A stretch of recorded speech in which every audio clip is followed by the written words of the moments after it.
there is absolutely nothing wrong with wanting to work from 9 to 5, drive to the 7-Eleven on the way home, get one of those rolling hot dogs in a 6-pack and zone out in front of the TV till 11 p.m. and then do it again. There's absolutely nothing wrong with that. Now, if you go on Instagram, the hustle culture wants you to believe that if you're not working every single hour, sure. Personally, yes, that's not how I live my life, right? I'm working nonstop, okay? Yeah. Right? And you are the same. But there's nothing wrong with it. We're so unaccepting of everything now, right? Oh, you don't want to work hard, right? Some people don't want to work hard. But the problem that we're discussing is people don't want to work at all.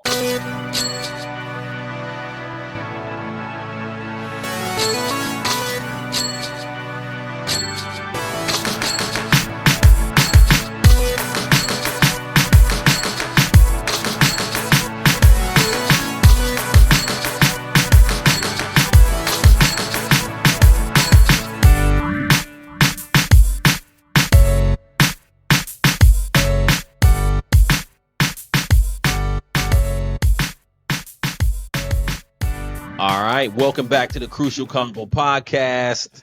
I got my man Keyan Sanai back in the building. Number one agent, Doug Elliman, 6 years in a row. Definitely doing his thing. So he was on here. When's the last time we got together on a mic? You're the only podcast I do. I don't. I told you I get other emails or whatever. Like, do you want to come on and talk about your secrets to success? I'm like, no. I know you dub everybody, so I appreciate. No, I'm not giving those away. I'm not going to tell you what works for me, because then you're going to start doing it and be more successful than me. Listen, man, it's a dog-eat-dog world for real. So it's not like if you say to like LeBron, teach me how to dunk a basketball, you're gonna you could do what I do. Mm-hmm. You know what I mean? It's not a talent per se. No, it's a talent, bro. But I think we talked after the fair. It was November for sure. Yeah, I want to say right before the new year. Yeah, like probably. It was November. It was after the election. Okay. Well, let's get into it. We're gonna talk serious first before we have all the fun sure. stuff. Yeah, absolutely. I want to talk about New York now. Now you put me on something that last time we talked about this rent. I guess it was a bill put forth to eliminate the broker fees. And sure. I didn't realize that you said it actually passed, so they got rid of the broker fees. For the renter. The renter does not have to pay the broker fees anymore. No, and in return, the day that it passed. So there was a judge that was deciding on whether she should put an injunction on this or not until it goes to the highest Supreme Court, and it was supposed to go into effect June 11th. And she waited until June 10th. And on 2 p.m. at June 10th, she said, yeah, I'm going to pass this. Oh, wow. So we all got a notification on June 10th at 3 p.m. that, hey, as of tomorrow, you can no longer, under any circumstance, if you represent the landlord or the building, collect a fee from the tenant. Mm. So every single developer or landlord that hadn't already called me and just said, okay, let's increase the rent so we can bake it in so we can pay you. So the fee they didn't get rid of the fee. They just, instead of $25 free shipping, you know what I mean? It's $20 with $5 shipping. You know, it's the same principle, right? Either way, you're going to end up paying for it. And we talked about that at the time. That was sure. And we historically, yeah. And what we saw happen on June 11th or 12th is we saw everything go up between, I mean, if you want to use percentages, 6 even to up to 15%. Wow. I think it's going to settle somewhere at a rent increase of 7% in a market where the vacancy rate is less than 1%, right? Occupancy is like 99 and change in New York City. So now you just increase the rent for everybody. But it's less costs up front, right? But if they don't really teach financial literacy in school anymore, I don't know what the hell they teach in school anymore, but because I was at a flea market that my uncle every Sunday works at, and there was a girl who picked up a Bush Cheney pin.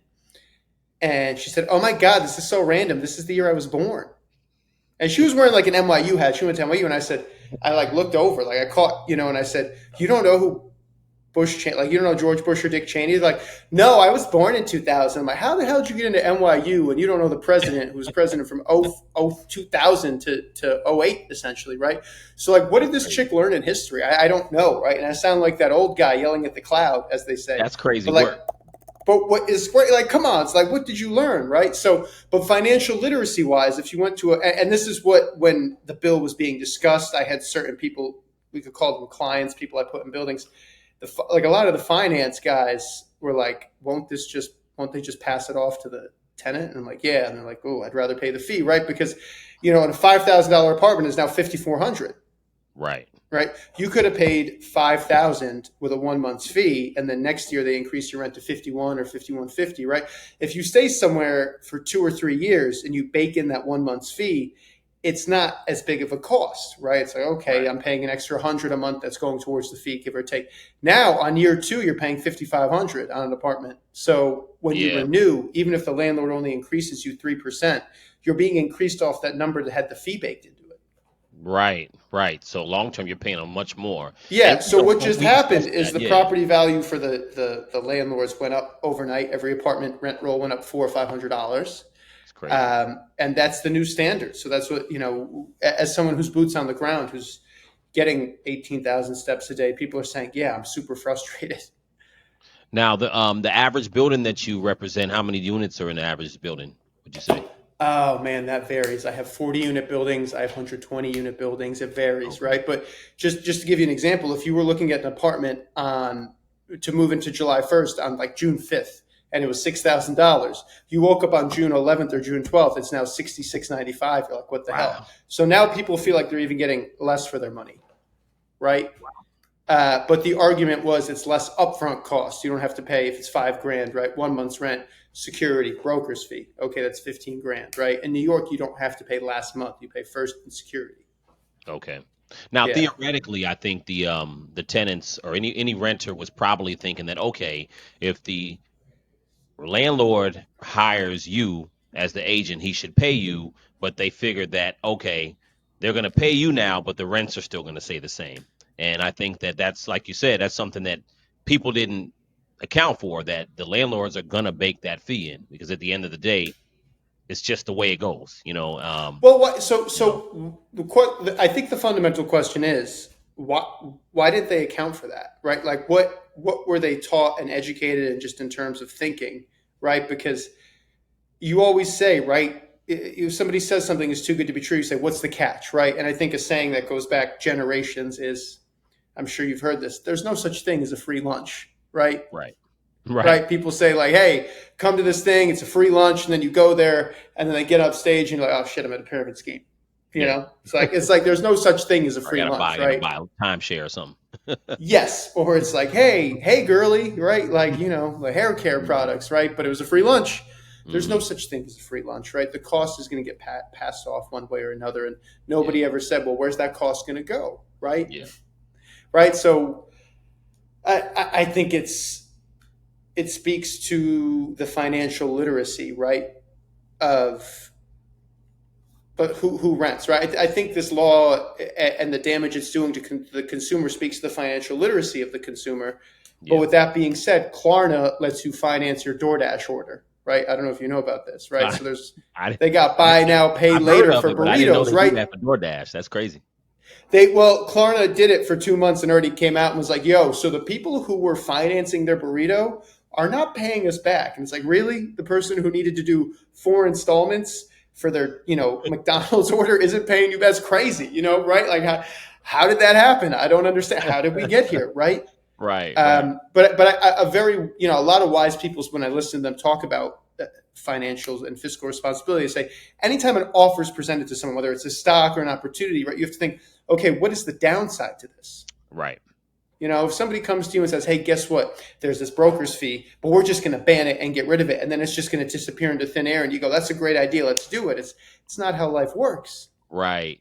The gentleman who passed the bill kept saying and continues to say, his argument was the rent will not go up because market forces drive the rent. And therefore, if the landlords could have charged you more, they would have, right? But that's all very like consultant political language. Hey, market forces drive the rent. Okay, I didn't go to an Ivy League school, right? I barely went to school, but I could ask you right now, what are market forces? Because to me, a market force is every landlord finding out, hey, you now have to pay your broker. And every landlord, and by every I'm generalizing, let's say 90% of landlords going, I now have to pay the broker. So they're all raising the rent in unison, right? It's not like one Main Street didn't raise the rent and two Main Street did. They all did. Right. Well, to your point too, I mean, New York is also a different animal. It's just a different place. Sure. And you said, vacancy rates are extremely low. So that's it's free market. It's supply and demand, right? So, and I said this last time, if you wanted to live in the West Village, you probably had to pay a broker's fee. If you wanted the same apartment in Hudson Yards, you probably didn't have to pay one. Supply and demand. The demand to live in the West Village is so crazy that people are willing to pay a fee, right? So it comes down to messing with the free market and supply and demand. And then someone, some Gen Zer, comes and goes, that's not fair, right? It's like, well, life's not fair. Like, I'd love to have the same apartment I have in Soho, but I can't afford it. So I'm not going to throw a tantrum. I'm just going to say, well, I can't afford it. I'll live more uptown. I'll live in, Midtown South where I live. It's like, okay, right? But somebody decided that's not fair. So they forced the law and they changed it. I was having this conversation with a friend of mine yesterday. We were talking about Zohran Mamdani. Who's that? Right. Who's that, right? Exactly. So, he's the big talk in New York now, obviously. So, winning the primary, and he has some really interesting ideas. So I was talking with a buddy of mine yesterday. We had a long conversation about socialism and just the aspect of, the cost of living and so on. So obviously the forefront, and we can get into it. I don't know how you feel about him as a candidate per se, but just in relation to housing, I want to talk to you about it because obviously the big part of his campaign was the cost of rent. That was a big thing that he talked about. So what he wants to do, I want to get your feedback or what you think about, and also what you've heard from other investors, because you deal with a lot of developers, obviously, right? Sure. So one of the things he wants to do, obviously, he said he wants to, freeze the rent for, initially I heard 2 million units. He wants to freeze the rent. Well, he wants to freeze the rent for rent stabilized units. Yes. So I think either 1 or 2 million. Which makes it right. So every year, the New York City Rent Guidelines Board votes. By the mayor, right? Pardon? Which are they? So I didn't mean to cut you off, but that the rent board is appointed by the mayor. Yeah, right. So every year, the New York City Guidelines Rent Board, votes on an increase, right? Some years it's zero, right? Some years they're like, okay, no increase this year. During COVID, there was no increase. Some years it's 3%. I think the most it's ever been is 3.5%. So he's basically saying, I'll freeze the rent from 3.5% to 0% for rent stabilized apartments, right? Now, a lot of people will argue the reason that we are in this housing crisis is because of rent stabilized apartments. Say more about that. Well, look, you have these rent stabilized apartments, and it's sort of, if you have one, you don't want to let it go, but it's sort of holding you back, so to speak, right? So we're seeing people, the reason that things are so messed up is there's a building where somebody is paying in the West Village, $7,000 for a 1-bedroom, and then a rent stabilized tenant who's been there since 1984 is paying like $900, right? And the law now states that even when that person moves out of that rent stabilized unit, the landlord, even if they renovate it to the beams, the best appliances, they can only increase it like $200-300. So what do they let it do? They let it sit empty. Why? Because it's called warehousing it. They warehouse the listing. They take it as depreciation or write off, whatever. Take it as a loss, right? And I think any good accountant will tell you that you want to have some losses, some depreciation, right? Oh, I took a loss this year. 2 apartments are empty. Now, bigger landlords can do that because they need to show a loss. But who does it hurt? The little guy, right? It hurts the guy who owns 2 multifamilies in Brooklyn, who every year his taxes are going up, but he's got 2 out of 4 rent stabilized tenants paying severely under market. I want to, we talked about this last time, and I want to slow it down for anybody who's listening. Sure. Because people should understand that. So just to summarize what you said, essentially the rent stabilization, when you have long-term tenants who have been there for a long time, who are paying way under market value, even when they move, the landlord cannot bring it up to market rent based on, now what is that based on? Is that based on the Rent Stabilization Act of 2019? Got it. Okay. Right? So there were people that were going around, let's just say developers or people with a lot of cash, and they'd go look at a building when this law was in existence, right? And they'd say, okay, round figures here, there's 20 units. 12 of them are free market, 8 of them are stabilized. I'm going to pay $20 million for this. And the 8 that are stabilized, I'm not going to force them out, but they're in their 60s or 70s. And in the next 15 years, when they pass away or just move out, I'm going to renovate this and bring it to free market. And they got a loan and did the underwriting based on that. Oh, my God. And now the law has changed. So it's like, look, even if those people leave, those 8 people leave, you can't do anything. If you put me or you in there, right, I'm just saying, $800-900 for a 1-bed downtown, it's almost cheaper than storage, right? You're taking me out of there in a body bag when I turn 90, 35, right?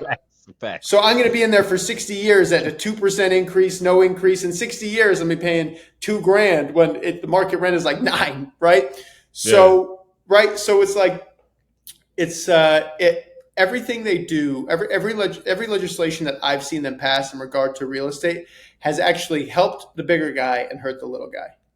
That's crazy because, a lot of people think it's to the opposite. It's about optics. It's always about optics. That's really interesting. And I wish people, I'm glad we're talking about this because this is so important. Rent stabilization often sounds, people who are against it often sound like, Scrooge McDuck, the criminals and the greedy people. You know what I'm saying? Yeah.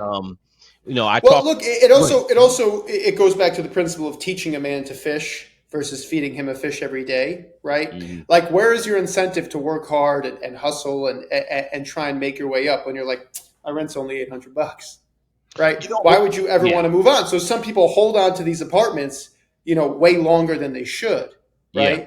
Because or they don't move, right? Because if the landlord can prove that it's not your primary residence anymore, they can destabilize you. So there's no incentive. And I just think in general, you need to incentivize human beings, right? We all need to be incentivized or else we'll get lazy. Okay. So when you give people free things and subsidize things, there's an argument for you're feeding them a fish, right? You're not teaching them how to fish.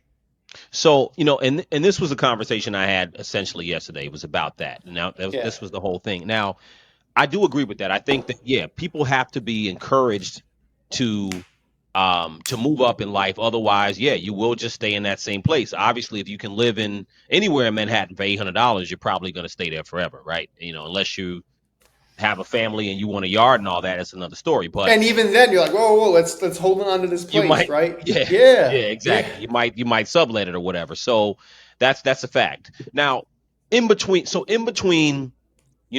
the Rent Stabilization Act, which obviously is not a good look, right? Then you have people who argue that, okay, the cost of living in Manhattan is way out of control. Now, when Mamdani comes in, I may be saying his name right, I always say it wrong, but Mamdani, there we go. Whatever. Mamdani. So when he comes in with this stuff, so he's coming in now in relation to what we're talking about. By the way, it's not a microaggression to like mispronounce someone's name, right? Like, because everyone's really, I gotta say, right, as someone whose name is Keyan, but it's not spelled phonetically, right? I've seen people get their name misspelled, like, how long does it take to learn? I'm like, listen, I don't give a like. People go K, I'm like, yeah, fine, here, give me the drink. You know what I mean? Like, it's not a microaggression to not know how to pronounce a difficult name. It's just not. Well, story of my life too, so I appreciate that. I'm trying to be nice here, but all right, go ahead. Now, in relation to his ideas, right? So we have let me go through a couple of these. I want to get your opinion. All right, go through the ideas, man. I don't know. We went through rent freeze on rent stabilized apartments. So that's one.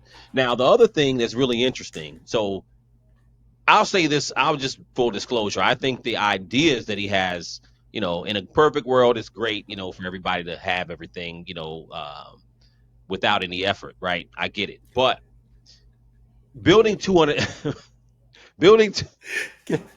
I don't want to hate on him, but I think that I do think because your comment section will be filled with people saying that you're racist against black people. I know I'm gonna be racist and I'm extremely conservative and all this. You're gonna be racist and then you're gonna be a Muslim guy who happens to be Islamophobic as well. You know what I mean? So you don't hate on him because you're gonna end up being racist and Islamophobic. Go ahead, sir. All of that. But you know what? At the end of the day, it's all about having conversation and getting it out. So I think that building 200,000 new units in New York, I'm assuming Manhattan and the greater boroughs. I'm wondering what. So when he talks about that, have you heard anything as far as, or what's your perspective as far as that? Building 200,000 new units, where would you build 200,000 new units over the next 10 years anywhere in New York? I'm trying to understand that. What do you see? I think you just got to take it a step back and you know, I I understand why people get excited about free stuff. I do, right? You know, you know, as a kid, I lived for the free samples. Like I would go to BJ's or Costco, you know, and they're handing out the free samples. You know what I mean? You kind of sit there and you have a couple, right? I understand the appeal of free stuff, but I think very wise person once. Actually, I don't want to use this person's name because I don't have authorization, but a very, very wise person. He's an older gentleman. He's like a very well-established businessman and developer. He used a term the other day called the Judas goat. Do you know about the Judas goat? Mm-mm. Now, the Judas goat, this is very interesting. I never heard the term the Judas goat. The Judas goat is the one goat that they train to lead the other animals to the slaughterhouse. So they get one goat, they pet it, they feed it, they treat it really well, and they train it to lead the other animals into the slaughterhouse. And the other animals are like, this goat cares about us. This goat is our friend. This goat is so friendly. He must not be leading us into the slaughterhouse, right? I get it now. Yeah. And I genuinely believe that the world is filled with Judas goats, right? You go on social media, right? And there's a guy who's, you know, and he's like, I'm all natural. I up my carbs, right? That's the Judas goat. You cannot achieve that unless you take steroids, right? Mm-hmm. You see the girls who are like, oh, this is natural, right? Or, oh, I didn't get any work done. I just put, J-Lo says, I just put olive oil on my skin, right? That's a Judas goat. You put olive oil on your skin and you don't look like J-O. Like, what's going on, right? Right. You know, I've seen a Judas goat in business at the first company I started at. It was more of a boiler room chop shop. They had 3 or 4 agents that they had a secret leads, like they called it a buyer wheel. They had a secret buyer wheel they were giving them. And then at the meetings, they would be like, Chris and Devin, you know, they were just cold calling and prospecting and they closed 20 million, right? And like, I'm sitting there thinking, damn, these guys are good, right? A couple of years go by. I'm at Doug Elliman. I talk to those guys and they had left the company after a disagreement and they're like, yeah, there was a secret buyer wheel. Like the CEO was feeding us. The CEO was feeding us his friends' leads directly, right? To keep the rest of the, shall I say, minions hopeful, right? And they are the Judas goat, because if I would have followed that formula of cold calling, you're just leading people into the slaughterhouse. Now, is promising people a bunch of free stuff when, you know, these things sound good in theory, but in actuality they don't work? Is that someone being a Judas goat? That's up for every individual to decide, right? I do believe that a lot of people with an IQ above 10 have heard some of these ideas and go, well, how's that going to work? Right. Well, how's that going to work? Right. And I go, well, I'll tell you how it'll work. Well, tax the rich people. Okay. Statistically speaking, the top 1% of New York City already pays about half the tax. So how much more pressure can we put on those people before they leave? I love that because I want to get into that part. Sure. I'm baby stepping it before we get right there to the tax and the rich. Because I've had this conversation with a lot of people. Now, the 200. Okay, I'll be honest with you. The craziest thing I heard amongst the campaign promises was the unit increase. Because, you know, in Jersey, I'm in Jersey. There's not much space to build, you know, units in northern Jersey. 200,000 units is a lot. So, have you ever seen? I guess my question should be: how many times have you seen Coming to America? Plenty of times. Okay. When Arsenio Hall's character Semi is writing a letter to the king, right? And he's like, hey, things are going great in America. We just need 250, right? And the postal worker's like, only 250 grand? He's like, 500? She's like, why not make it a cool million, right? It doesn't matter, right? Like, it doesn't matter. Yeah. And that's the same thing with these guys and the things they promise. Like 200, he could have said 500,000. People be like, yeah, like nobody's going to question how it works. So I don't know where it's going to be. It's not even worth analyzing it. What'd you say? I'm sorry. I was saying that it's not even worth analyzing this 200,000 units. Yeah, it's just like, hey, free stuff, vote for me, right? And I think we've seen it before. It is at the end of the day, right? Politics is a popularity contest. Well, here's the thing though, in all fairness, I've never seen it like this, especially in New York. New York is whatever goes for New York goes for this country, right? New York is it. I mean, you can. Yes, I've never seen.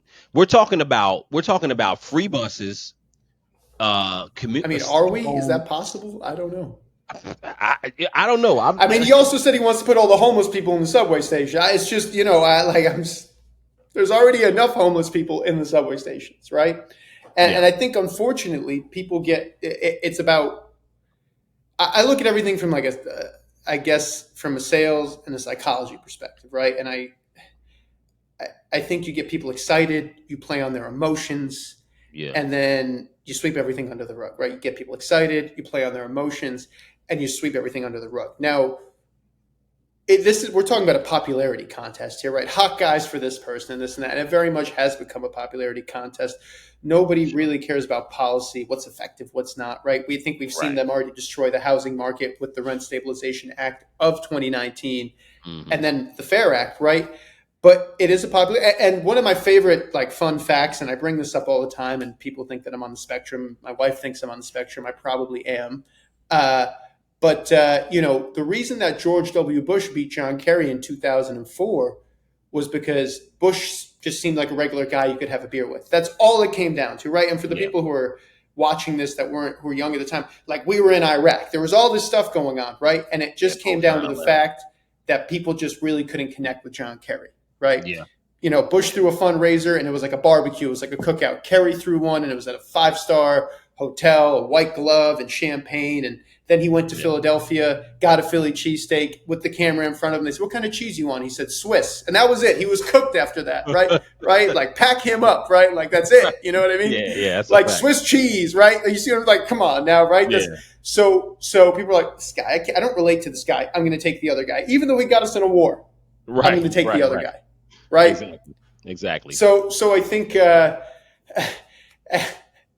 I don't know. It's just a popularity contest. It's who's popular and does this guy have the gift of the gab? Sure. Does he come off as a used car salesman to me? Also, yes. But I think, anyone who genuinely believes, we got to have a bigger conversation just about the mental well-being of people nowadays, because people genuinely believe that politicians care about them. Well, what I'm sorry, man. I'm sorry. Look, when you go and look at the list of insider trading, okay, number 1 is Pelosi, but number 2 is Dan Crenshaw. It's a bipartisan issue. Why haven't they banned it? Because they don't care about you. They're there to make money. Right. That's all it boils down to. And then we just see how history treats people. We don't know how history is going to treat people, right? I would have never thought, I'm obsessed with history and psychology. I would have never thought history would treat George W. Bush so well, right? He was on Ellen doing the Carlton dance 2 years ago, right? It's this guy killed a lot of people, right? Well, this guy crashed the economy. How soon we forget, though? That's the whole thing. And this guy crashed the economy, right? And then he's on Ellen I'm painting now. I was well, think about it, though. People are people were throwing shoes at you during press conferences. Think about it. People hated George Bush at a certain time. I remember he got the shoe thrown at him when the first time he went. Two shoes. That guy missed both. That guy missed both times, bro. He missed with both shoes. I cried laughing. Because I saw it as it happened, and I was just happened to be watching the news at the time, and I cried laughing. But neither. My point is the way people hate Trump now. Bush looks like he's far in the rearview mirror that the hatred for him isn't there. But let me ask you you were getting into about taxing the rich. Now, this is the thing. I think this is where we're at in the country right now. There's a whole argument of, I do believe that, America has some problems, but I do think we got to incentivize people to actually work. I tend to think, and I know people might kill me in the comments, but I tend to think Americans, we're a little bit entitled. You know what I'm saying? Now, New York, in some ways. Now, no, but Shai, once again, we talked about this last time. Opposing thoughts, right? It's okay to be the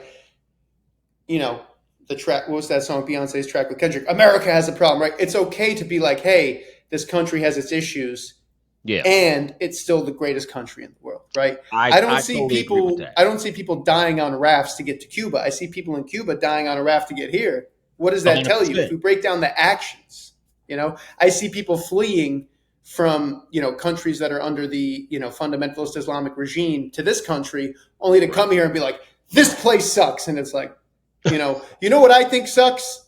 Olive Garden. Do you know where I don't go? Olive Garden. I don't go to the Olive Garden in Times Square and stand on the table and be like, death to Olive Garden. This place sucks. I just don't go in there. You just don't go. Well, right? Why do you come here and then tell us how much it sucks? That's really annoying, actually. I tell people like abject poverty, the poverty we have in this country, and I'm not saying anybody should love poverty, but poverty that we have in this country versus real poverty to me is a lot different. Like the poverty we have in this country is like you have a smartphone, but not the newest one. Exactly. Yeah. Listen, just a side note, my son was having he's involved in multiple things, karate, piano, sure, all this stuff, right? So he was having a day one day. He's like, Dad, this is like 2 weeks ago. He's like, Dad, I'm just having a bad day. I'm just, he's having a lot of pressure because he's like a brown belt in karate and all this stuff now. He's like, I'm just having, people don't know how hard my life is. I was like, look, I said, come here, let me show you something.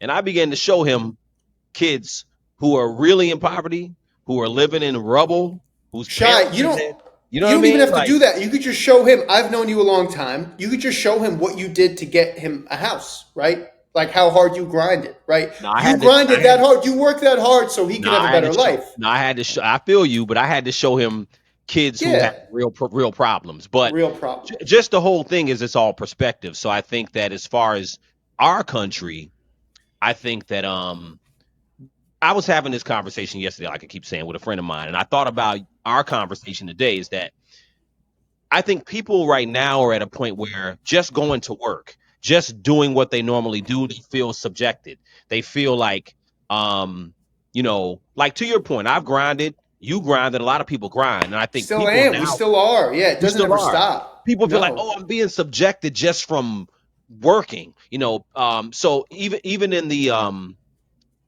things that Mamdani is trying to promise, minimum wage $30. You're gonna make $30 to work at Burger King or something.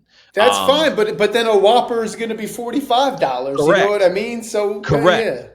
Absolutely. And I was telling my friend, we were talking about this, and he's like, yeah, it's just people have a lot of poverty. I said, I get it, but at the same time, the thing that people don't understand is the cost of doing business. And to your point, as far as the literacy, the financial literacy of most people, yes, people are not going to always understand finances, but I think people have to understand both sides of business. And it just goes to the point of, yes, being a tenant, you got to understand the cost of being a property owner. And in New York, just to your point, we were talking about taxes. The rich already pay a lot of taxes in New York. So let me ask you, have you heard from any of your developer clients or anybody else, how do they feel as far as doing business in New York?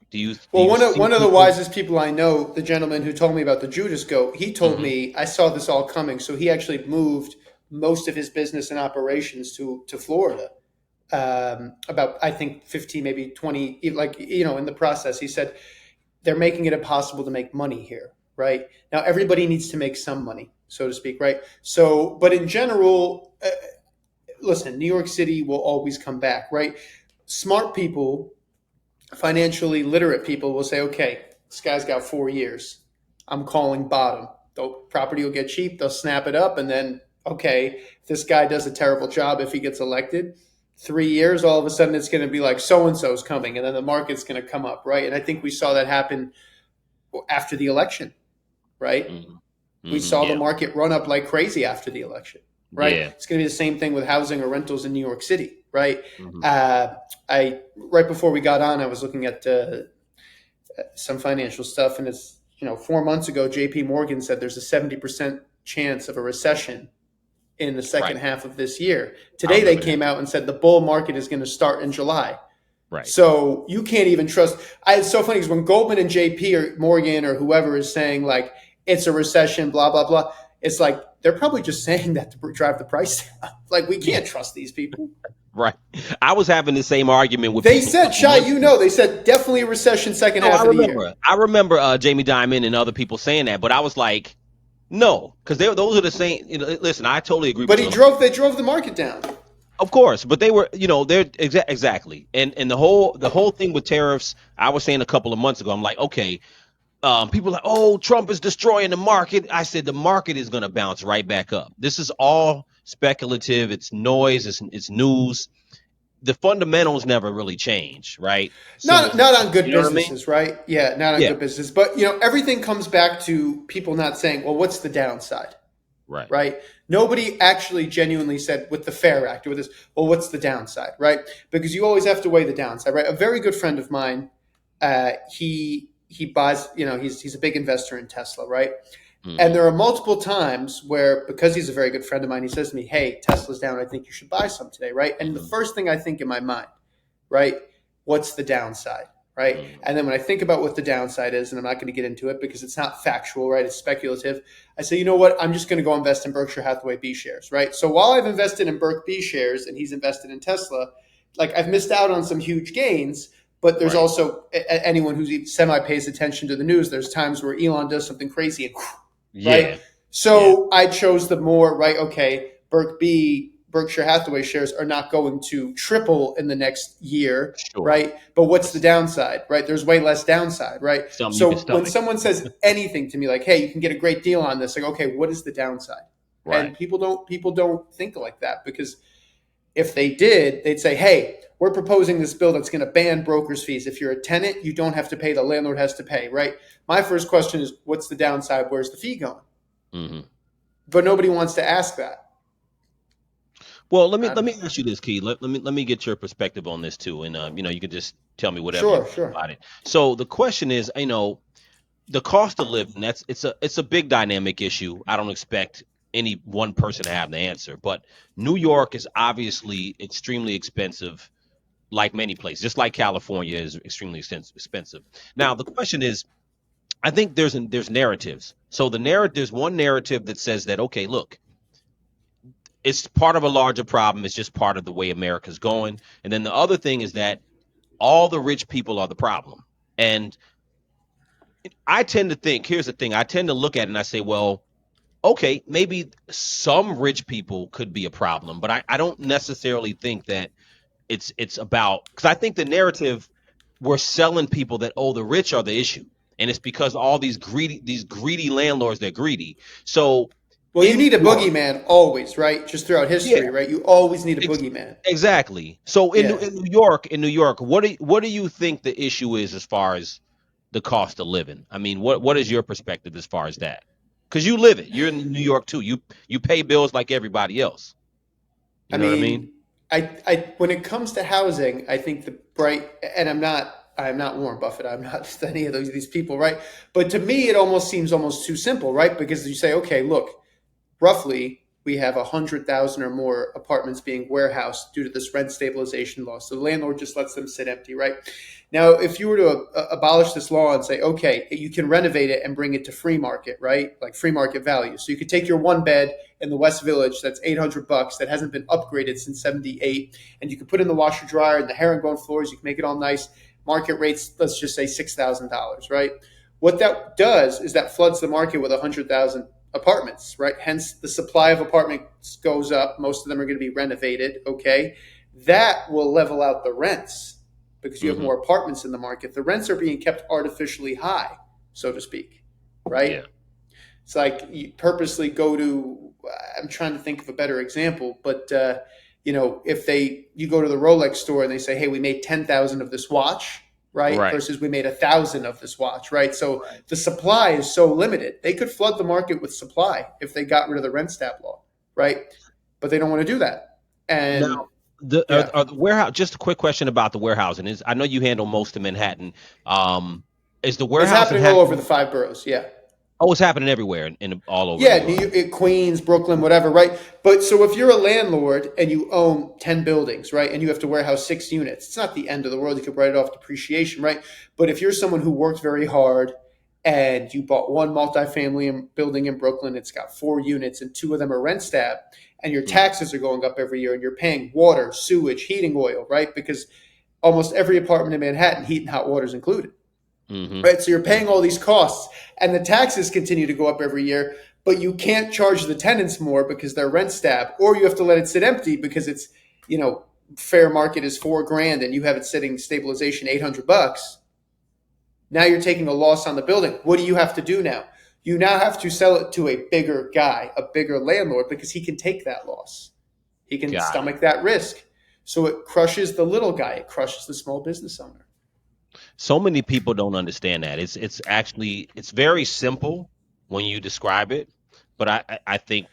But it comes back to optics and sensationalism, because when I went and testified in front of the city council, right, waste of my time because they weren't you did? listening. I didn't know that. I did. I can send you the clip. I called the guy out. I said he was a liar because he said all brokers do is open the door. I said, look, it's not that easy, right? If all we do is open a door and get paid, then everyone would do it, right?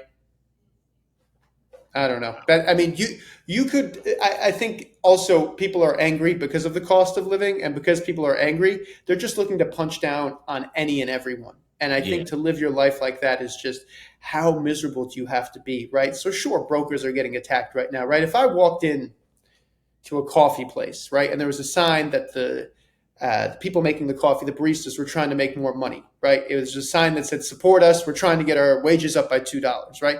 I wouldn't be like, all you guys do is pour the coffee in a cup. Why do you want to get paid? We're like, no, I couldn't do that. I couldn't deal with some, waspy, woman coming in being like, let me get a mochaccino frappa latte with a cortado and a macchiato and two. I don't know how to make that, right? And so I'm not going to punch down on someone else and say, pathetic, right? So, but people now are punching down on brokers saying, well, what you do is so easy and this and that. Like, when did it become okay to just punch down on everyone's job? I don't know. It's just I really think because you represent in people's minds, you represent the landlord, you represent the property. But am I mad at the barista because the coffee is $7, or am I mad at the corporation? I don't know. Do you know what I mean? Yeah. Absolutely. Like, you're mad at the brokers don't set the rents. No, absolutely. They don't set the rents, but they it's been framed where it's like, oh, why do I have to pay you? He or she should pay you. And sure, yeah. And look, if they wanted that, right? So what this law, Fair Act, whatever it did is it took away free choice. It took away free will, right? Because the day that it passed, 57% of the market, this is a fact, was no fee. Okay. Now 100% of the market's no fee, but everybody raised their rent. If you had a no fee listing sitting at 6,200 no fee, and your competition with a fee raised it from 57 to 61, you're not going to stay at 62. You're going to increase, right? Yeah. So it gave everybody an excuse. It gave everybody an excuse to raise the rent. Now, the bigger landlords, we could call them evil corporations, BlackRock, etc. They have an algorithm, okay? And their rents change every 24 hours. So if you look at Zillow or StreetEasy and you look at a big building like let's just say Stuytown or American Copper Building, you see an arrow, prices up $48 from yesterday. Then it's down 28. They have an algorithm. So when their algorithm sees all the rents going up, you think the algorithm is going to be like, now we chilling? No, of course it's going to go up. We're going to go up.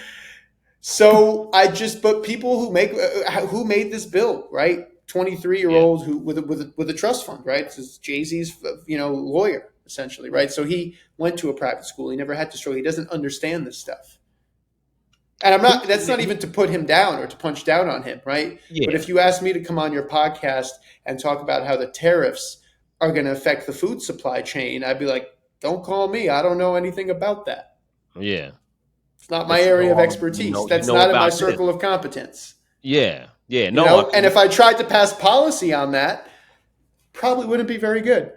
Now what they could have done, what they could have done, I go back to, I did testify in front of city council, is they could have capped the broker's fee. They could have regulated it and said you can't charge more than 8.3%, which is a month's rent, right? Mm-hmm. Then the rents would have stayed where they were and people would have negotiated. Yeah. Instead, they're like, it's illegal to pay a fee. Now the rents have to go up. That's crazy, bro. Regulation is good. Listen, there's tons of bad actors in my business, in my field. There's bad actors in every field. Every field, yeah. I said to you last time, I could count on this hand how many great teachers I had K through 12. Shit, I could count how many good teachers I had K through 12 on this hand. Yeah. Okay. Do you see me marching to cut teachers' wages? No, teachers are underpaid. Yeah. And they got to deal with kids whose attention spans are TikTok. 15 seconds. Right. How do you teach World War II in 15 seconds? I don't know. Pay them more. I think everyone should get paid more.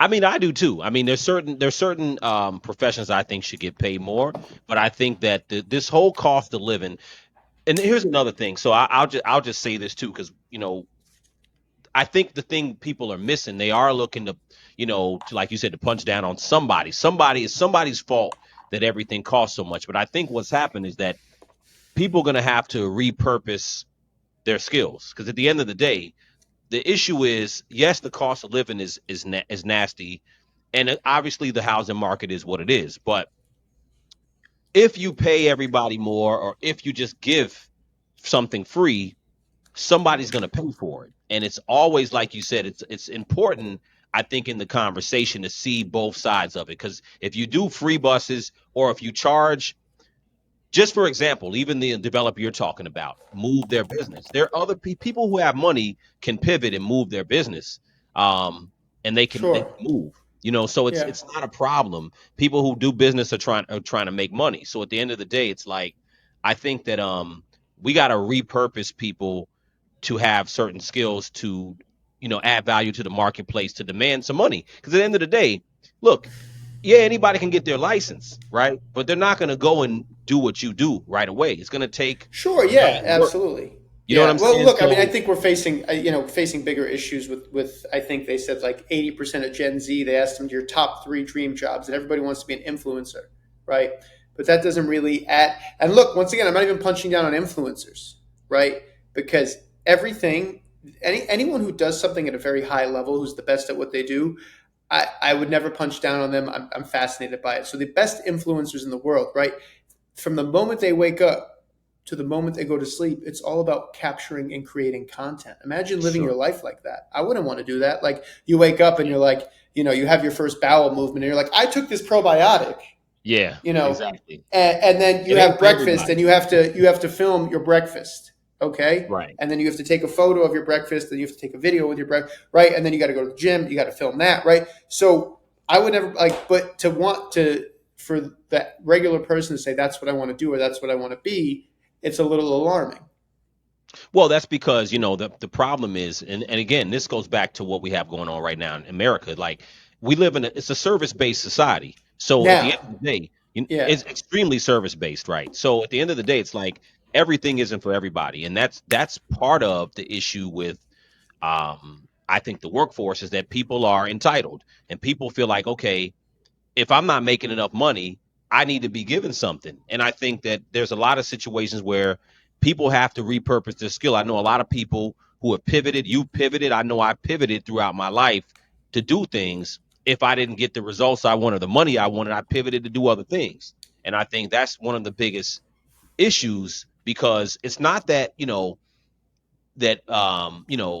when I speak like this, that I'm against, people who are in poverty, people who are struggling. Absolutely, there should be social help, but it's not as easy just to give and just to make everything free. It just causes another problem on the back end. And I but think but the way so you so describe the rent is important. I agree with everything you said, but what you and I did to find success was you used the term pivot, right? But we didn't get any handouts, right? No, you never So get a sure, handout. we pivoted, but nothing was free and nothing came easy. And we've known each other for such a long time that it's right. Hmm. But everybody wants to skip the work, right? I want Hmm. to get rich, but I want to do it from setting up some drop shipping for my computer or selling a course. I want to skip the work, right?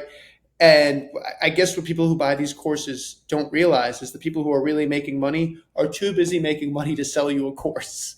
Facts. Like, I genuinely believe I could write a great sales course and be like, hey, over the last 10, 11, 12 years, this is what's made me the number one rental agent at Doug Elliman for six years in a row out of the 11 or 10 I've been in the business. This is how I did Hmm. it, right?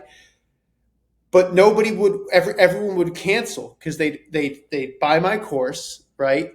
And then they look at the PDF and it would be like, okay, I work 7 days a week. You got to skip Yep. holidays. You got to skip birthdays. You got to do this. You got to do that. I lived in project housing. I paid $800 to a guy who I got mercury poisoning from so much tuna, right? I did deals for free. I did deals at a huge discount, hoping that it would land something later on. I did this.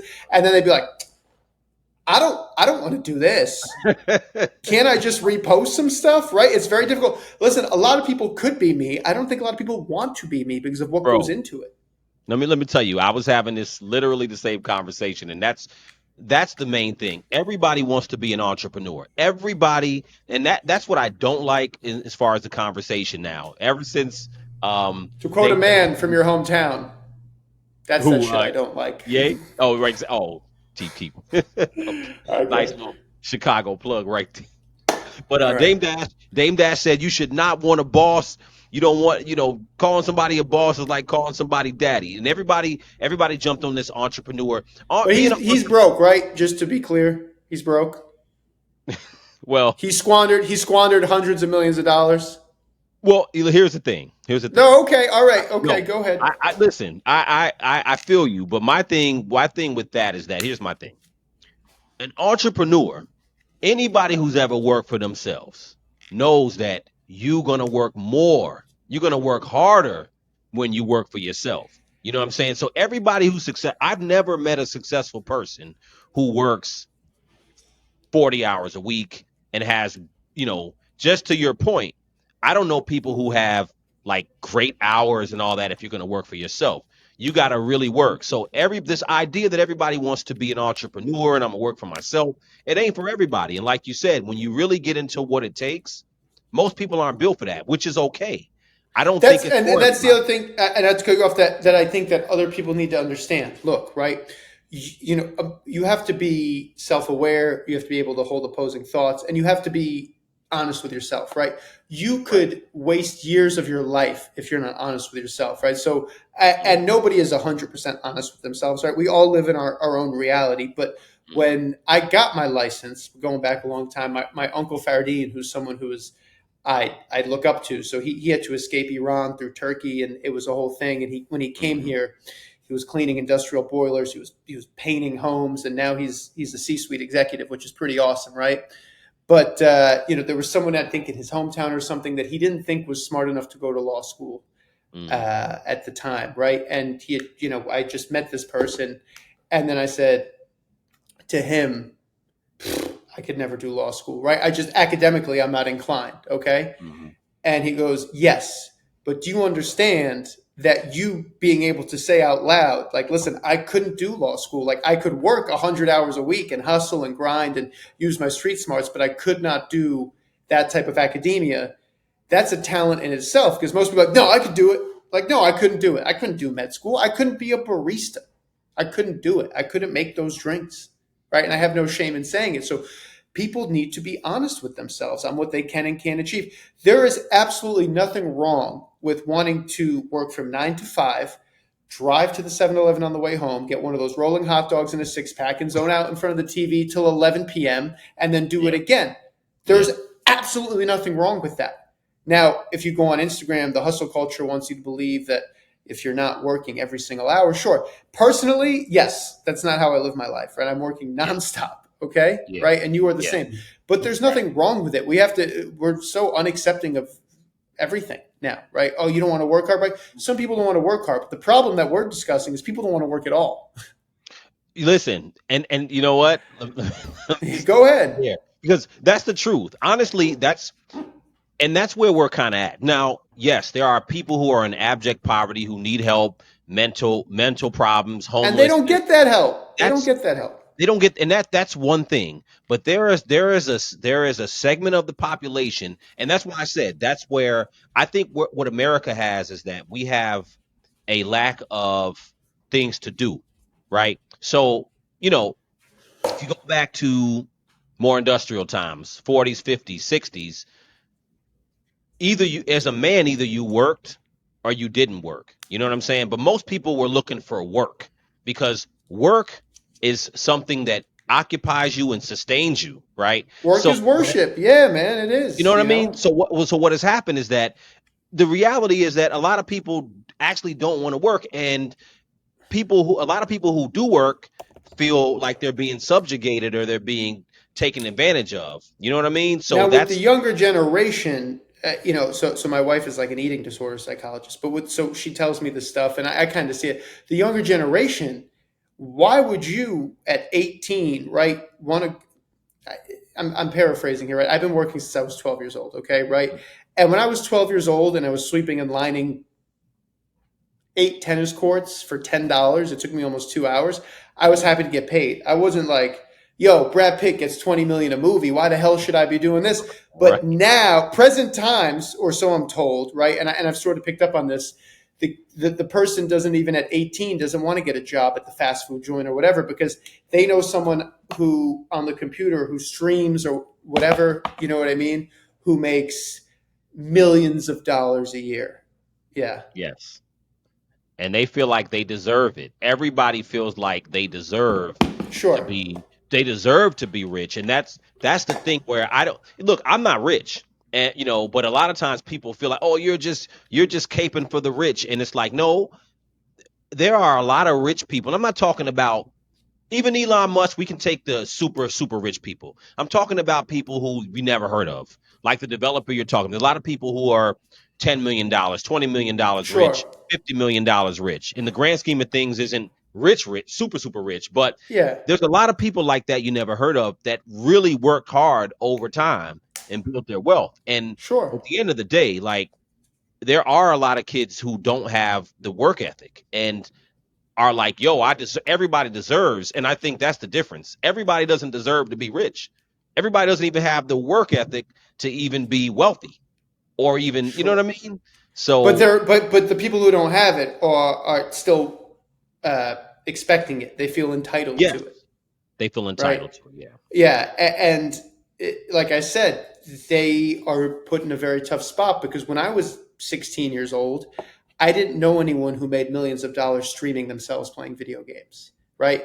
I didn't know anyone who made millions of dollars on TikTok or Instagram or whatever, right? So yes, that has changed, but these people that we're looking at, they're the anomalies, so to speak, right? And if you say, well, because somebody else gets that amount of money for that, I don't want to do this, you're going to be stuck in the same place for the rest of your life, right? Yeah. Because I didn't get out of bed this morning and go, man, okay, so what was today? Monday? I'm losing track of time. I didn't get out of bed this morning and go, man, I have to show a $5,000 rental, okay, and then a $7,000 rental. Man, this broker I know is showing a $7 million apartment, a $9 million apartment. He's going to make 6 figures when he sells those, and I'm only going to make a couple $1,000. F that, I'm staying in bed. Right. That's not that. If you have that mindset, it's just I don't know if it's a victim mentality per se. You're hurting yourself. You dead before you start. You dead before you start. Yes, absolutely, right? Because there's always someone who's doing better than you. There's always someone who's doing worse than you, right?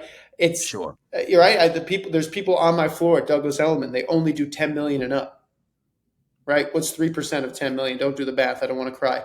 Right? Yeah. But I don't say, damn, I'm not going to go and be the number one rental guy. I'm going to quit doing rentals because I only want to deal with 10 million up. And I had someone email me their resume once, this girl 2 years ago. And so I said, hey, and she had done a couple rentals in her whole life and one sale. And she said, I really want to focus on 10 million and up. And I said, yeah, me too. Right? But you got to crawl before you walk. And you got to walk before you run, right? And you got to run before you Usain Bolt and sell $10 million apartments, right? You have to build it brick by brick. You cannot skip the work. Yeah. And I would say that, looking back, I couldn't go through that again. I couldn't suffer. I couldn't struggle like that again. But there was some sort of excitement to not knowing whether you'd make it or not. There was, right? Because you're like this, because when you're in a commissions-based job, right, and you're an entrepreneur as well, you're like, this might not work out. It might not work out, right? Anyone who says, "Oh, I knew the whole time it would work out," I think they're full of it. Right? There's always a chance. You could do everything right. Bro, you never know. Do everything right, and it still might not work out. Right? Listen, my whole day is. No, go ahead. My whole day is failure. Right? My whole day is failure. Right?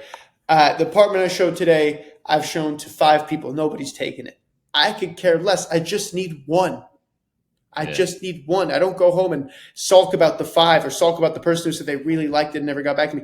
All you need is one. That's it. Right? I don't sulk about the others. Right? Every person who doesn't take it is a step closer to someone who's taking it to me getting paid. That's a fact. That's the bottom line. Right? And if you don't want to go through it, right? Like I said, if I were to sell one of those online classes and stand in front of the Lamborghini and everything, people would be really upset with me when they buy the course. Right. And they're like, yo, you work all the time. This sucks.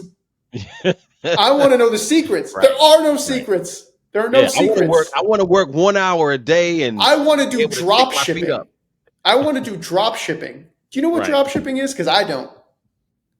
But Dro- because I said drop shipping, I'm going to get all these ads for it with some guy in a Yeah. 300 square foot studio apartment in Miami with a balcony and a rented Lamborghini going, my drop shipping business scaled to 100 million this And year. we'll set up everything for you. You don't have to do anything. Well, Yeah.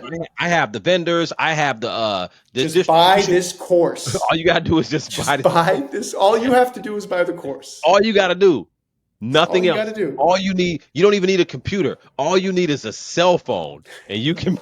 It doesn't even have to be a smartphone. Do you have a Motorola Razor? Yeah, you can have a flip phone as long as you have that.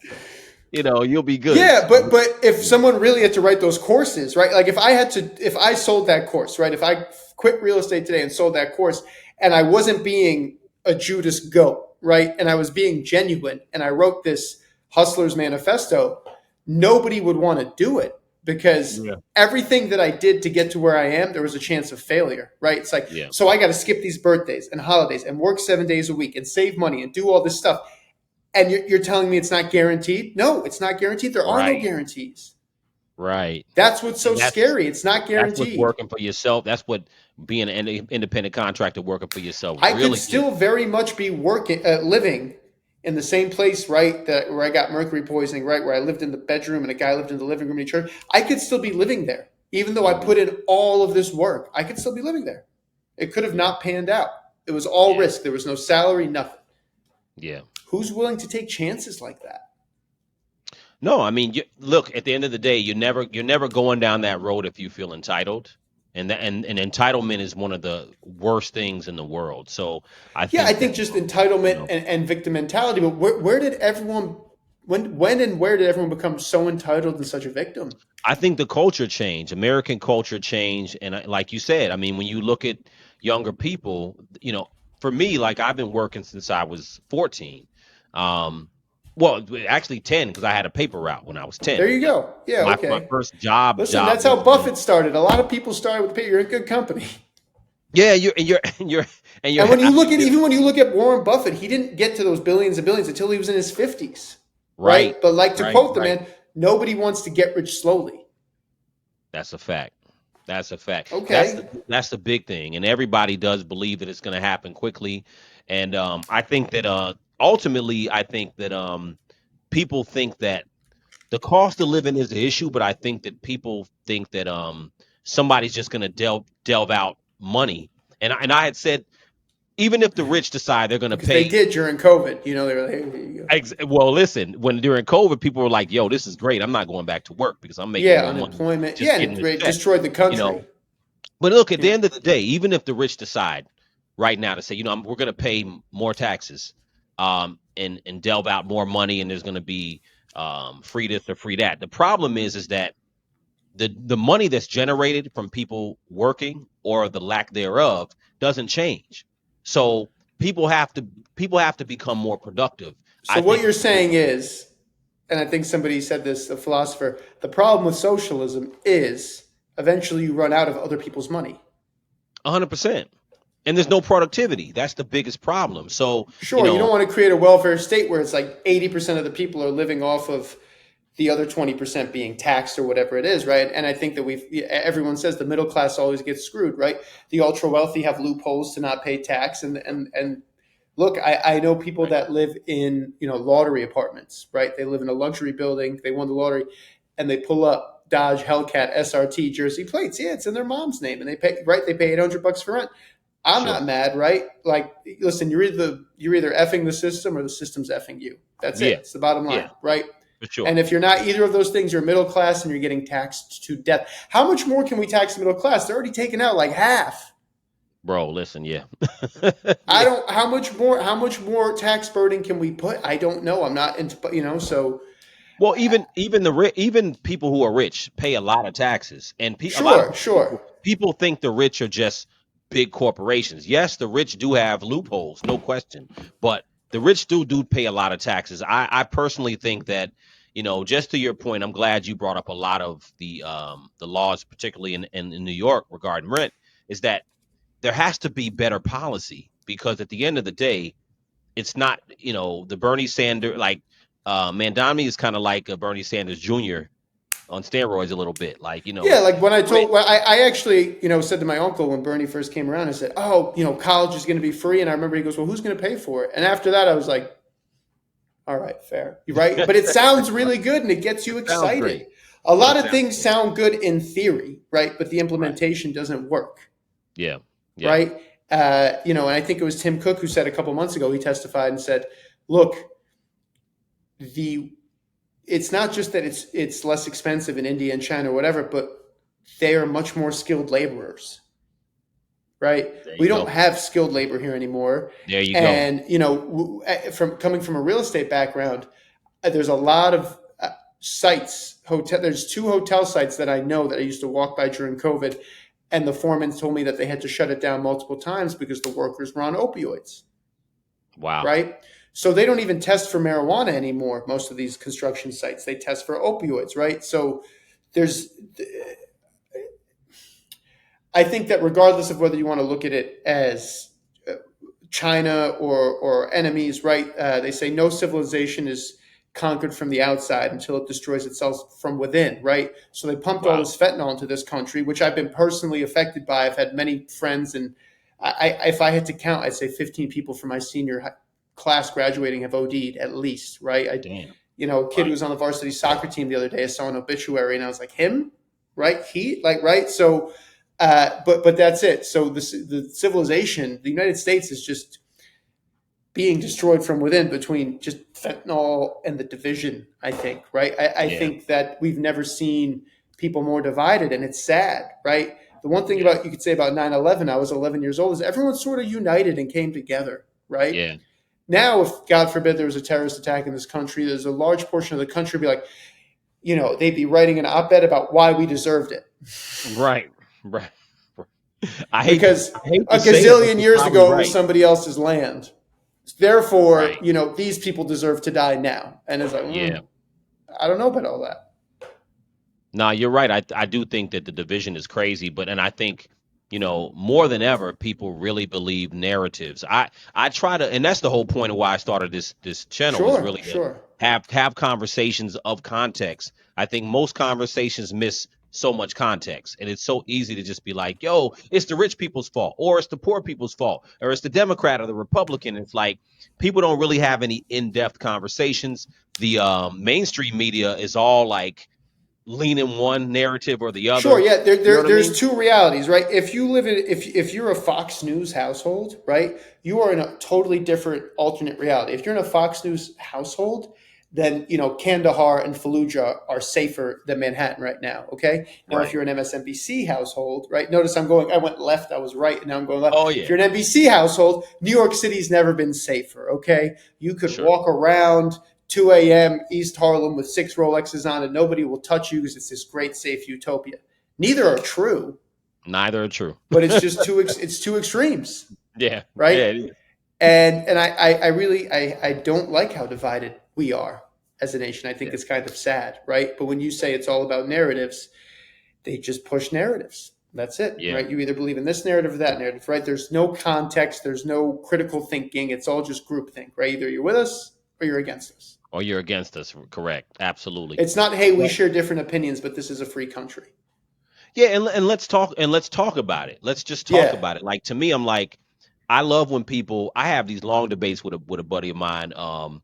He was vehemently against Trump. I voted for Trump, and I don't have a problem saying it, but I just felt like he was the better candidate. I wasn't like a lifelong, it's all, oh, you're a lifelong, you're a Republican, you're a conservative, this and that, or you're super. I mean, it's not about that. It's really like, okay, whoever you voted for, let's talk about, well, why. And at the end of the day, even if whoever you voted for, what's important to you? Even if we disagree, why do we disagree if we have a disagreement? You know what I'm saying? But it's like people try to put everybody in a box. So it's like, oh, if you're Keyan the Democrat, well, oh, you believe in this and this and this and this and that. Or if you're Keyan, the Republican, you believe this and this and that, and you love the rich and you hate the poor. All these crazy narratives. It's like people not even having conversations anymore. It's like, yeah, and I think one thing everyone can automatically agree on preaching. is there needs to be an elimination of extreme poverty and extreme wealth. I mean, that's it, right? So, 100%. but I think it just tax the rich, free Yes. everything, right? I mean, Right. come on, man. Yeah. Remember freeipod.com? It's like just fill out the survey and you get a free iPod. Do you remember that? I don't remember that. I wish I did. And if you filled out enough surveys, and the way it worked was you signed up for like 10 trials and you canceled, whatever, it doesn't matter. But we only continue to get more divided. And I think, like I said earlier, no civilization is conquered from the outside until it destroys itself from within. And we've gotten a lot of help between the fentanyl and the mental health crisis that COVID gave us, right? China didn't need to drop a bomb on us. They just got to give us COVID, supply us with fentanyl and TikTok, and we'll kill ourselves. We are. That's a fact. We are. War is not fought with missiles and planes anymore. It's just not. It's fought with disinformation, propaganda, fentanyl, right? And I'm not even against or for, right? It's just marijuana, right? I think people should smoke it if they need to calm down. Good for them. But people are rolling up in the middle of the day. You can buy it on every corner. How do I feel about that? I think it'll make us lazier as a society. Sure. I don't think we need that right now. No, listen, I agree. I think that it's about being productive, and I think that's the thing that I'm most worried about. Sure. That's the thing that I'm most worried about. The fact that people argue about manufacturing and whether it'll ever come back, but at the end of the day, like if people aren't producing anything, everybody can't be home or work 20 hours a week or have their feet kicked up and and think that we're going to move forward as a society. Yet, at the same time, there are 100 people behind you and me and the first-year investment banker at Goldman Sachs, maybe 100,000 people that would do his job for less. 100%. And work just as hard. Yep. It's true. What you get in the marketplace is, the value that you command at the end of the day. And that's why I said we have to repurpose people to have skill, because at the end of the day, AI is here, it's been here. And look, at the end of the day, if you make $30 working at flipping a burger, no disrespect, but at the end of the day, like you said, it's just going to make the Whopper or the Big Mac more expensive, and that's it. That's all it's going to do. It's not going to. We're not going to raise minimum wage to $30 and then expect the cost of goods to be the same. Exactly. It just not, maybe they don't eat the whole cost, but they're going to pass off at least half of it. 100%. Right. 100%. And I think, you go back to, you talk about narratives. The one thing that interested me more than anything over the last year, right, is the Drake Kendrick narrative. Oh man. All right. Let's get into that. I don't want to take up, I got like 10 more minutes, but I know you because that was about narratives. And I think we saw, right. So from a pure hip hop perspective, technicality wise, whatever, right? How much does the truth factor in here, right? Has Drake been proven to be a pedophile? There was a whole verse about how he's hiding a daughter, which he doesn't have, but everyone heard the song and went, oh, and that was it, right? A lie makes its way halfway around the world before the truth has a chance to put its pants on, right? So as a fan of hip hop, if you ask me, GNX was like Kendrick's worst album. I don't know if you listened to it. It's just, it was disappointing. Go ahead. Listen. I don't mean to cut you off, but I talked about this during the Super Bowl, and people try to kill me in the comments. It wasn't a great performance, whether you love him or not. I love him. I could rap all of Good Kid, Mad City front to back. And I'll tell you this: I don't believe that people were Kendrick fans. I was telling my wife this. I was like, people are acting like they're Kendrick fans. Y'all are not Kendrick fans. No. All these people. I'm gonna go see Kendrick in concert. I'm gonna buy the album. I said, in about a year, all these people who are like claiming that, they're a big Kendrick fan, they don't. First of all, you don't understand half the things he's saying. You weren't a fan before this. It's just anti-Drake. At the end of the day. Sure, and Drake didn't follow his own rules, right? Like he says on So Far So Gone, I want it all, that's why I strive for it. Diss me, you'll never hear a reply for it, right? At some point, he shifted and was responding to people, and he even said on, I think, was it 5 p.m. at Calabasas, I always got to, I got a lot to lose in every situation because I'm the bigger artist. I always got to play it smarter, right? So he is, right? So he kind of got baited into it. And I just think that when you even look at the beef, like if you take a step back, right, you're like, Okay, if you ask me my favorite song, it's like Family Matters was the best song, right? And then Kendrick just said A minor, and that was it. But now that I take a step back, I'm like, I don't know. I really don't know. And I think, well, when it was Nas underdog dropped. status too, though. I think that Drake has been Sure, winning but for I've so never seen long. so many Kendrick fans in my life. Me either. I was And saying, everyone was like, "Oh my god!" When Grand National came out, GNX, I was so disappointed because he was making all these 2 minute 30 songs. It's like I'm used to Good Kid, Mad City, right, where the beat switches and what, right? It's just I don't know, right? And even when you look at just where music is, right, it's not. Let me create a great song, right? Go back to let me create a great 15-minute soundbite, 15-second soundbite. Pardon me, right, to put on TikTok. right. That's it. That's That's it. really it. Forget about everything else. I'm just going to make That's 15 really it. seconds, right? There's no guitar solos, right? And even when you look at the most popular songs now, they're racing to get to the chorus, right? So it used to be intro, verse, bridge. Now they play the chorus first. Like Espresso plays the chorus to start the song, right? Because you need to grab people's attention right away. Yeah. So it has destroyed our brains, and it's actually destroyed the quality of, even if you, I don't want to, art, let's call it art. It's destroyed the quality of art, right? Yeah, I said to my intern, "Oh, you got to see Goodfellas," and he looks it up on his phone. He goes, "Oh man, 2.5 hours." And I'm like, "Yeah, I wish it was 3. It's one of the best films or whatever." They can't How old sit is through the a intern? movie. Pardon? How old is he? 20. Oh man. Yeah, Goodfellas is like. Yeah, but my point is that it just, Kendrick won the PR battle. Right. He did. That was Now, really what it was. if you go and look at who the top streaming hip hop artist of 2024 was, it was still Drake. I was telling people that, and I'm like, you so guys people are just still like listening to him. you just like to dislike Drake right now, and it's cool. Here's the thing. I was never a huge Kendrick fan, but I like that he had his moment. I just don't like that he had his moment based on Drake. Yeah, people that's the worst not part. liking Everyone Drake. will always tie his success to Drake. Yeah, right? yeah. And Exactly. it's like, did Drake win? I mean, it didn't hurt his superstar status. People still listen to him. Nobody stopped listening to Drake, right? Nobody. I mean, very small percentage stopped listening to Drake, right? And they asked Magic Johnson one time, "How'd you define a superstar?" And he said, "Okay, if the Knicks are like, 0 for 81, it's the last game of the season, but Kobe's playing, MSG will be sold out. That's a superstar, right? Where it's like, no matter what, people leave work early to come see you. Drake is a superstar.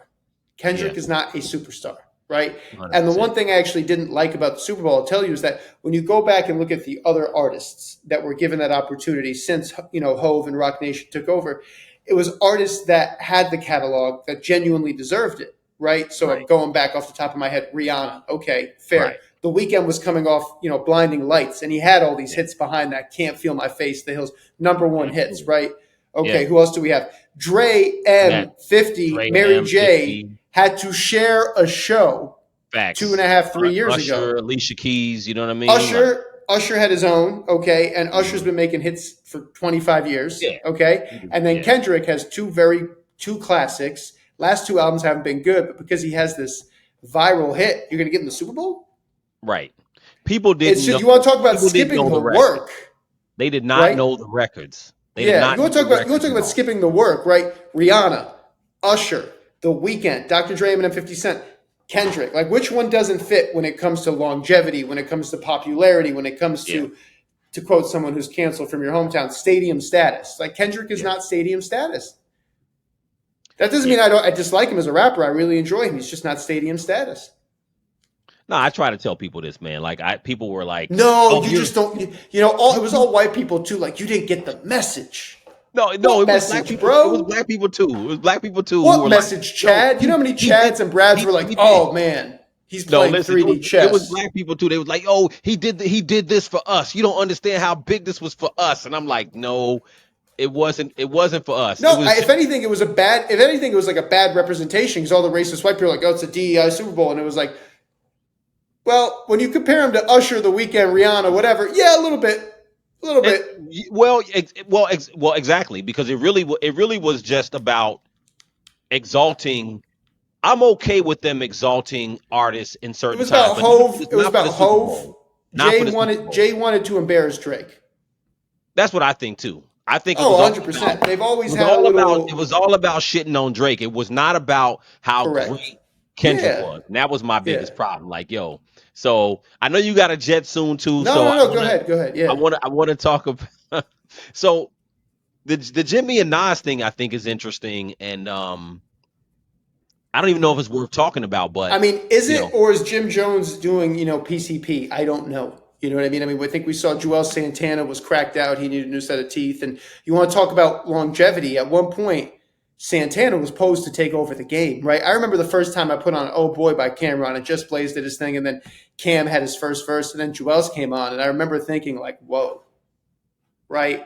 And then whenever anyone quotes Hey Ma, they don't quote Cam's verse, right? I'm 18 and live a crazy life.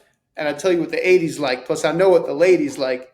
Need a man that's polite, listens, and takes advice. I could be all three, plus I could come with, right? So it's like Joel's had all this potential, but he got into drugs, right? Longevity. Look at DMX and Jay-Z. Look at Ja Rule and Jay-Z, right? Yeah. So we're talking about Jim Jones is talking about, well, if you really think about it, Nas and I are on the same level. You know what? I think somebody asked about relevancy on some podcasts, and then that conversation turned into him saying that, and then he went on. Obviously he's using it for promo. But it's sensationalism, right? If Jim Jones, just like we to bring it full circle, right? Just like the Fair Act, right? The right thing to do would have been to regulate and cap fees, right? That would have been the best case scenario economically and everything, right? If Jim Jones was on that podcast with Jada and Fat Joe and was like, yeah, listen, Nas is a legend, right? Nas is untouchable. Nas is on the Mount Rushmore. I have some hits. I think I've made more club bangers than Nas. Right. I think I've made more bangers than Nas, but I am not on Nas's level.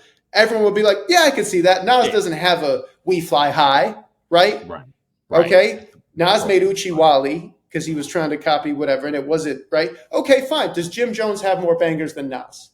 Even then, it's a conversation. I don't put on Jim Jones at the gym. I do put on some Nas tracks at the gym. Yeah.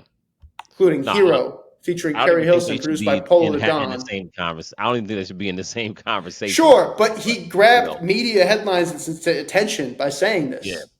Yeah. And I think that the reason that Nas won, and I think when everything is just long term, right? They always say time in the market is better than timing the market. And when you look at everything on a larger long-term scale, the reason that I think Nas won the beef even with Jay-Z, even though I prefer to listen to Jay-Z, is because Jay-Z packages himself as a businessman, right? He was wearing the suit since 2000, since the Black Album. I don't wear jeans, I'm 30 plus, right? Whatever. Or I don't wear throwbacks no more. Nas has still attained that level of just like generational wealth, right? He says, investments in the IPO of Uber, the Sweet Chick restaurants, the whole thing. But he is himself. He doesn't pretend to be this buttoned up businessman, right? Yeah. Jay-Z pushes this narrative, this image, right? Jay's image is that he's married to Beyonce and he's a businessman and he wears the suit and all this. But it's not super authentic, right? It comes off almost as disingenuous, right? And Nas is his authentic self. He's still being himself, doing what he wants to do, and he's attained almost the same level of wealth, right? But I would say that that is not Nas's personality. Jay's personality is I'm a billionaire. Nas's personality is I can spit, and I've also made some good business decisions, and I'm going to show up wearing a Mets hat because that's who I am. I don't care. Well, I think that Nas is still like more. You look at him, people still look at him as an artist first. And then, he doesn't, his businesses are not front and center for everyone to necessarily see him like that, but he doesn't do it like that. But I think you're right. I think it's all about the imagery, at the end of the day. Well, there's that clip of 50 Cent and he said, well, Jay signed the contract with Beyonce, right? That's why he, XYZ and won this Grammy and whatever. And it's like, okay, right? Jay-Z, since 2002, I'm a huge fan, has wanted the perception of him to be that he is a businessman. Right. Even though he's made tons of bad business decisions, which all business people have, right? He pushed and forced this narrative, right? He rapped about it. I'm not a businessman. I'm a businessman, right? Now I rock a Taylor suit looking like an owner, right? When he owned 1.5% of the Nets, he acted like he owned all of the Nets, right? Yeah, you couldn't tell people he didn't own the Nets, but you know what? Yeah, right. He sold it good. So he pushed that perception, that narrative out there. Like, this is how I want the world to perceive me, Right. right? Right. Nas doesn't care about how the world perceives him. He's Nas. And I think Yeah. there's something to speak to that security, Mm-hmm. right? And it's not even about ether or takeover or whatever. It's like, okay, who would I rather be? Whose career would I rather have at this point in time? I think it's Nas. I genuinely do. And you got, you know, and I don't. I think that time definitely gives you an opportunity to kind of see that. And I think with all the Diddy stuff going on, you know, the fact that Jay Hove, whatever you want to call it, is like distancing himself. Like, no, you guys were best friends. Like, we saw you at the brunch making the toast. Like, you guys go back. It's okay, right? But for your lawyer to come out and say they were just business acquaintances, business associates, it's like, that's just not true. You know, if you go back that's and clearly not true. Yeah. If you go back and read Jay's book Decoded, which I did when it came out because I'm a huge fan, and you watch how he was on the Howard Stern show, he's the one who told Puff to start rapping. Mm-hmm. He said, Puff, you should start rapping. Yeah. And then Puff called G-Dep and Black Rob and Lou and was like, hey, write me your best music. Him and Big, yeah, they convinced him. And I'm not going to pay you for that music, right? Because there's a difference between being a horrible person and a great businessman. Puff is not a great businessman. He's just a horrible person, right? He just had people sign predatory contracts. That's not hard to do if you're willing to shark and snake your own people. Yeah, if you're willing to, you have people in that position, and you can snake them. Yeah, it's hard to do the right thing. It's always hard to take the high road, right? Puff isn't a great businessman. He's just a sociopath, right? Because the guy who wrote "I'll Be Missing You" was written a one-time check for $10,000. Puff's made hundreds of millions off the song, right? Is Puff a good businessman? You could frame it like that, but really he just was predatory. Of course. I mean, you could definitely say that as straight predatory. I mean, he could have given that guy who wrote the song 10% of the 10% of the publishing, right? And that guy would have, whatever. But instead, he decided to screw him over. You know what I mean? Well, the same way Big needed money, and he sold his publishing for $75,000 from what I heard at the time. You know, so I don't know if he if Puff ever. And Justin Bieber, and these guys, you see these guys, Justin Bieber, they're selling their publishing, so whatever. We could obviously go on for hours, but I think the crux of it is since the last time we spoke, what I've seen happen is I haven't seen this shift. I've seen like, we want free stuff. And it's like, look, and we're turning into a country that doesn't have a middle class. Right. Well, I think at the end of the day, yeah. I mean, the answer is, I'll say this. I'll just say this. I think the benefit of what's happened politically, it seems really crazy as far as Donald Trump and everything else. Local politics. I've covered a lot of local politics as well, in Illinois and New York and other places. But I think that what the benefit is that I think, yeah, people are very divided, but I do think there's a lot of conversation that's at least out here. Now, I call myself the detangler. I try to detangle all this stuff we have out here. But I do think that the benefit is that the internet and people with podcasts, people like myself, people like you who get on and, at least show. I only do the podcast for you. Come on, man. And again, I appreciate that. No, really, I mean it. No, I know you don't rock with everybody. And the thing is that, again, people don't actually have this information. The information is so important. Whether people ingest it correctly, it's another story. But at the end of the day, we need conversations like this out here, because at the end of the day, we got to have conversations beyond. I'll tell you, as far as the FAIR Act goes, right? So I did and we can end on this, right? And I did a bunch of interviews with a bunch of different publications when the judge was deciding on whether to pass the FAIR Act or not. And I just felt so railroaded because, I get a call from like Mansion Global or Realtor.com, and Element PR would set it up. And they'd say, we want your opinion. They would talk to me for 20 minutes, and I would try and break it down with just facts, not how I felt about it personally, but hey, the rent will go up, et cetera. This will be bad for the consumer. And my line was, it'll be a short-term gain, I should say. I said very clearly, I just messed it up. I said, look, this FAIR Act will be a short-term gain, okay, but long-term there will be pain. And what did they do, right? The article comes out, Element PR sends me the article, right? And it's like, FAIR Act, why brokers suck, right? Paragraph 1, someone else, right? So-and-so, this guy says that brokers aren't humans. They're all sycophants, psychos, sociopaths, whatever, and they don't deserve to breathe oxygen. Paragraph 2, so-and-so says, brokers aren't humans. They should all be disemboweled with a wooden cooking spoon. The Fair Act is the best thing to ever exist. Paragraph 3, Keyan Sanai says it's a short-term pain, short-term gain for long-term pain. Paragraph 4, brokers are stupid. It's not a real job, right? And it was like I got Eiffel Towered on every article, right? Because it was like they used me, and then in between me, it was just a bunch of people talking about why brokers didn't deserve, to not live unless they're, put in Guantanamo Bay, right? And I'm being a little, sarcastic here, but it was like right. Brokers suck, brokers suck, brokers suck. Here's Keyan Sanai with some facts. P.S. Brokers still suck. Right. Okay, right. You guys have made your mind up. This is just an exercise in futility. When I went to city council to testify and say, hey, look, what you're going to do is really going to hurt the consumer, right? I was once the consumer, right? Now I'm on the other side of it, but I've actually been on both sides. That's something most people can't say, right?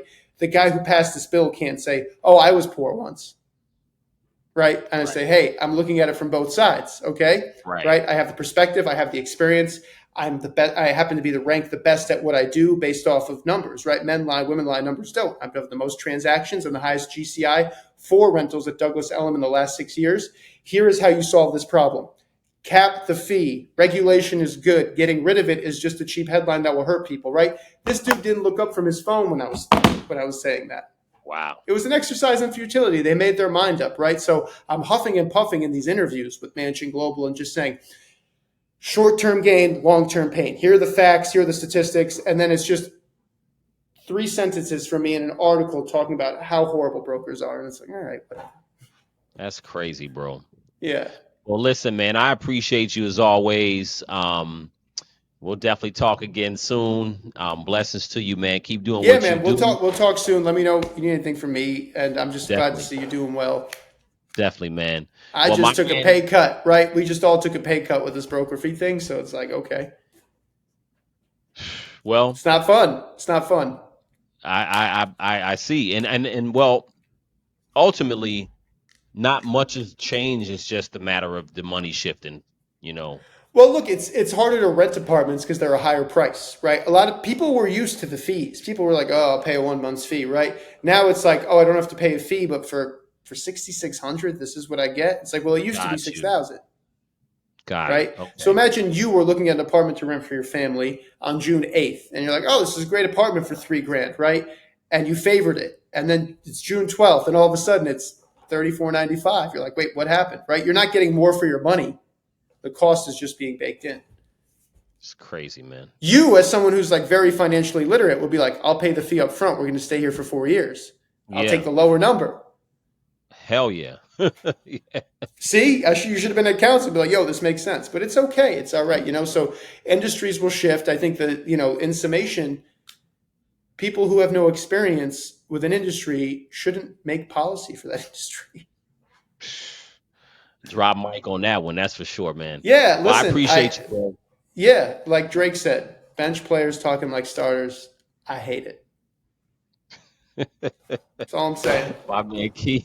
Later, man. Later, man. I'll get back with you soon. All right. Have a great night, man.